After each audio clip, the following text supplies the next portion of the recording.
Baraza la Usalama la Umoja wa Mataifa linatarajiwa kupiga kura baadaye leo kuhusu rasimu za maazimio kuhusu vita nchini Iran na athari zake katika eneo hilo.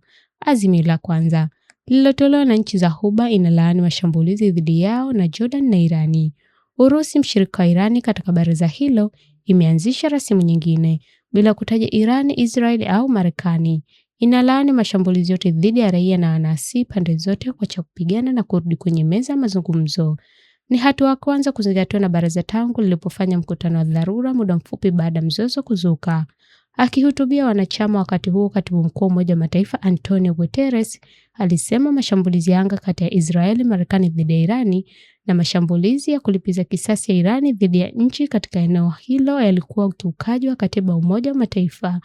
Balozi wa Irani katika Umoja wa Mataifa Amir Said Iravani alikosoa nchi za Ghuba akizishutumu kwa kujaribu kubadilisha majukumu ya mchokozi na mwathiriwa kupitia kile alichokiita upendeleo wenye msukumo wa kisiasa.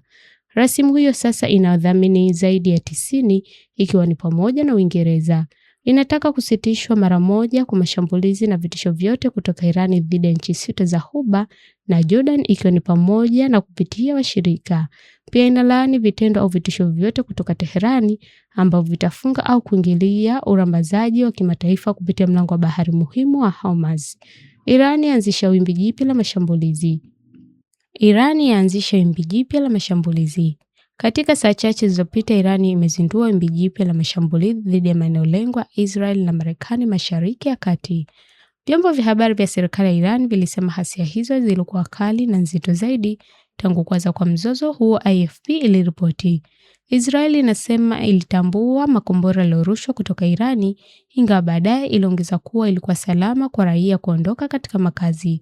Saudi Arabia ilisema kwamba ilikuwa imezua na kuharibu ndege mbili zisizo na rubani zilizokuwa zikielekea kwenye eneo la mafuta. Ving'ora pia vilisikika nchini Bahrain, ambayo ndio makao makuu ya kikosi cha 5 cha jeshi la wanamaji la Marekani.